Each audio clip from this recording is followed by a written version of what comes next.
Здравейте! Ще ви покажа някои примери за махане на статив или фотографа от панорамни снимки. Кога е лесно да се махаме от панорамните снимки и кога е сложно да го правим. С примери. Аз все по-рядко използвам статив и предпочитам да снимам от ръка с селфи стика, защото е по-лесно и по-безопасно за камерата, а пък и на места, примерно някой въжен мост е невъзможно за снимане с статив. Нека да разгледаме кога е лесно да се махаме от нашите панорамни снимки и кога това е сложно. Най-лесно е от подобни повърхности, като на тази снимка. Това е най-лесно при асфалт, бетон, почва, райграс, всичко с еднородна структура. От тази снимка е лесно да се махнем, използвайки Photoshop. Поредната снимка, ето тази, пак е лесно да се махнем, защото е еднородно около нас. В Photoshop става бързо и лесно това махане. Тук също е лесно да се махнем от снимката. Тук вече малко по-сложно, защото сме върху различна повърхност. Дъски имаме, малко по-бавно става, но сравнително лесно да се махнем от тази снимка. Сега, тук вече е снимано пак на мост, бетонен мост, циментов. Сравнително лесно да се махнем. Камерата съм снимал право нагоре. Ето, на тази снимка съм на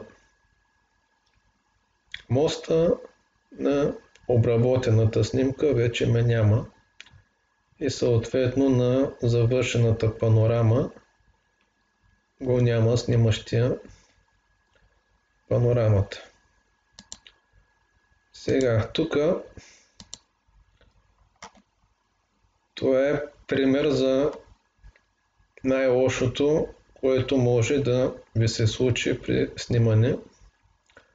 Външна снимка, слънчев ден, разнородна повърхност, жълти почки, червени почки, ние сме върху тях, те са под нас, около нас, нашата сянка е върху тях, ето нашата сянка. Изобщо това е най-гадният вариант за махане на човек от снимка. Плюс излизане на самата сянка от надира долу, екстрактнатия надир от панорамата. Това е най-лошия вариант, който може да ви се случи, когато снимате. Сега, следващата снимка е пак на същата повърхност. Ето пример. Човека, снимащия, с камерата над него вдигната, направена е самата снимка. Тук на обработената снимка вече човека го няма. Възстановени са тук цветните павета, червените, жълтите, ето, виждате, всичко е направено както трябва на тази завършена снимка, втората.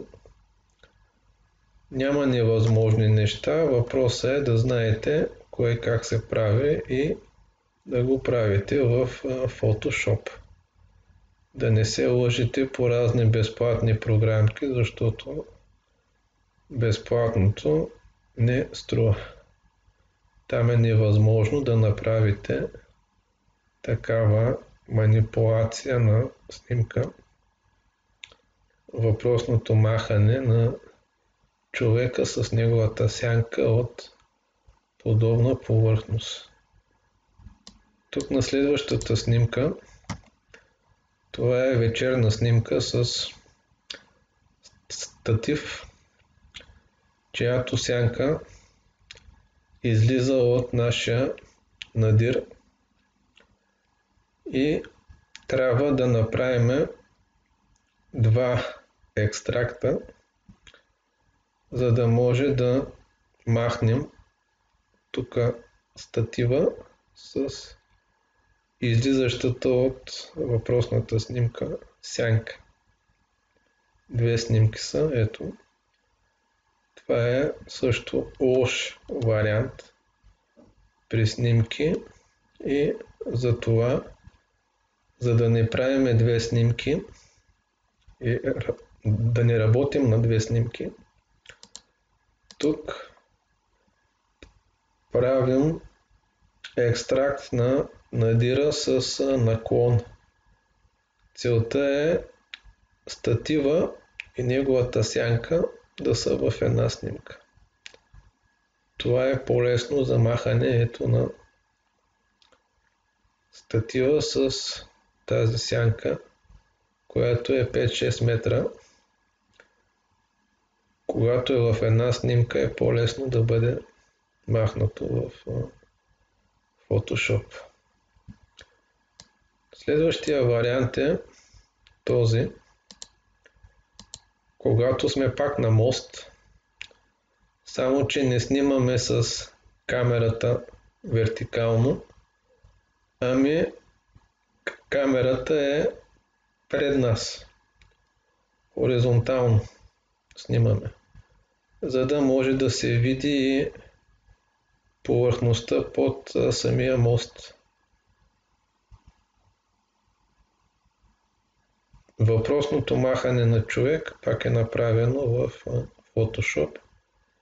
Виждате на тази снимка с човека, виждате на обработената снимка тук долу в Photoshop как е махнат човек.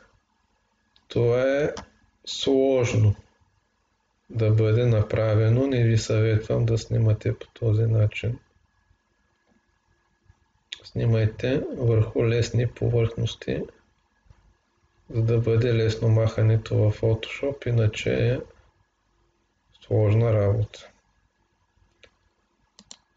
Тук на въпросната снимка, пак по същия начин, снимано хоризонтална камерата пред нас, на въжен мост, за да може да се види долу водата под моста.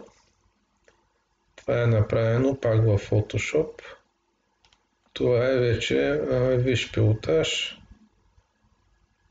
Не ви съветвам да снимате по този начин, защото не всеки, да не кажа никой, не може да повтори такова махане на човек в Photoshop. Ето на финалната снимка. Пак е снимано на мост, за да се види долу повърхността на водата. Това е оригиналната снимка с снимащия. Това е финалният резултат в Photoshop без снимащия на този мост. Пак повтарям, не ви съветвам да снимате подобни снимки, защото няма да можете да махнете човека от панорамната снимка. Правете снимки подобни на тази снимка, вертикално снимайте, снимайте по този начин, ето, лесно за махане и бързо в Photoshop. Пак казвам, зависи върху какво снимате и къде снимате. Но използвайте само и единствено Photoshop. Защото въпросното, ето, това махане в различна програма е невъзможно да бъде направено, защото само Photoshop може да направи това. Благодаря ви за гледането.